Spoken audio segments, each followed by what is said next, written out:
अस्सलामुअलैकुम जी, मैं हूँ मरियम इकराम और अभी एक ख़बर मेरी नज़र से गुज़री कि सिद्धार्थ शुक्ला जो कि बहुत फेमस एक्टर थे इंडिया में और बहुत अच्छी-अच्छी मूवीज़ कर चुके हैं, ड्रामास कर चुके हैं, टीवी शोज़ कर चुके हैं और उनकी डेथ हो गई है। लाइक आई वाज़ शॉक्ड कि ये क्या हुआ? पहले सुशांत अब सिद्धार्थ मतलब इंडिया में हो क्या रहा है? अभी तक इस चीज़ की कंफर्मेशन नहीं आई कि आखिरकार उनकी डेथ हुई किस तरह, हार्ट अटैक था, कोविड था या उन्होंने भी सुसाइड की।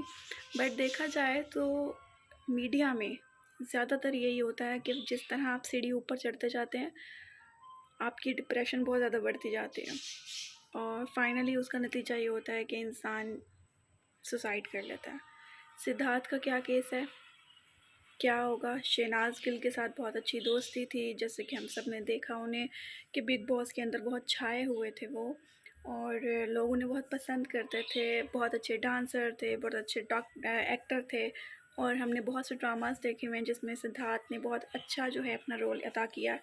बट सुशांत की तरह आज वो हमारे बीच में नहीं रहे और ये एक मेन चीज़ है कि हमारे पाकिस्तान में भी और इंडिया में भी बहुत से इस तरह के केसेस हैं जो कि इंसान जैसे जैसे शोहरत पाता रहता है वैसे वैसे उसका डिप्रेशन बढ़ता है और कोई ना कोई इस तरह का केस सामने आता है। बट अभी तक सिद्धार्थ का कोई सामने नहीं आया कि डेथ की मतलब कि लाइक सुसाइड थी, कोविड था, हार्ट अटैक था, क्या था। खैर इस चीज़ का इंतज़ार है, अगर आपको भी पता चले तो कमेंट सेक्शन में बताइएगा।